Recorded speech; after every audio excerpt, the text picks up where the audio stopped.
जैसा कि आप लोगों को बता दें कि इन बच्चियों को विशेष रूप से आमंत्रित किया गया है। ये हमारे विद्यालय की काफी प्रतिभावान छात्रा रही हैं और अभी आप इनके स्पीच से ही समझ लेंगे कि इनके अंदर कितनी ऊर्जा है। सुनीता चौहान।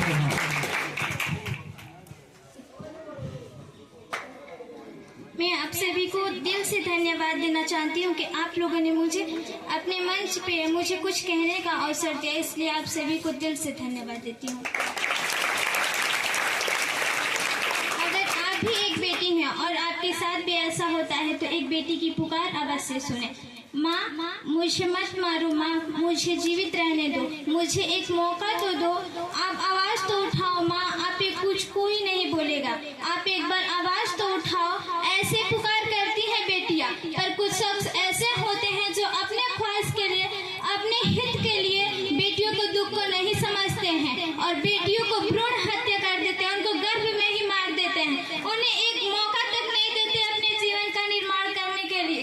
कभी अगर बेटियां पैदा भी करते हैं तो उन्हें बोझ समझते हैं और इस धरती पर आकर बेटियां इतना दुख सहती हैं जितना कि उन्हें कभी ईश्वर भी नहीं समझते कि हम कभी नहीं समझे होंगे कि इतना दुख हमें कभी मिलेगा।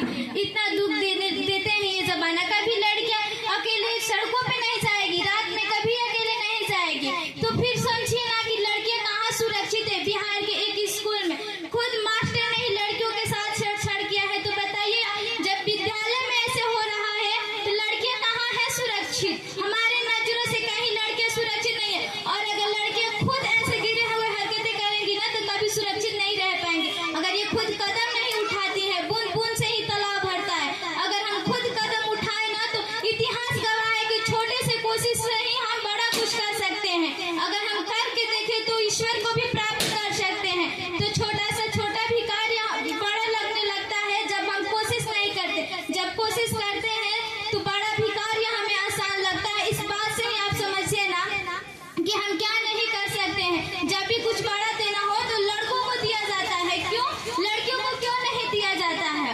जब भी कोई लड़कियां अपने हित के लिए जवाब उठाए, सवाल करे तो लोग कहते हैं नच्चड़ी है, बदतमीज है, बेशरम है। और वही लड़कियां जब पूरे दुख को सह करके चुप रहती है, खामोश रहती है, तो लोग कहते हैं कि हाँ समझदार है। क्यों हम अपने हित के लिए लड़ना नहीं जानते हैं, अपनी आवाज उठाना नहीं जानते हैं। जो चिकनी चुपड़ी बातें करते हैं वही बुरे होते हैं और जो कड़वे बोलते हैं ना वही अच्छे होते हैं। पूरा संसार गवाह है कि नमक में कभी कीड़े नहीं पड़े, पर ये संसार गवाह है कि मीठे में कीड़े पड़ जाते हैं। धन्यवाद।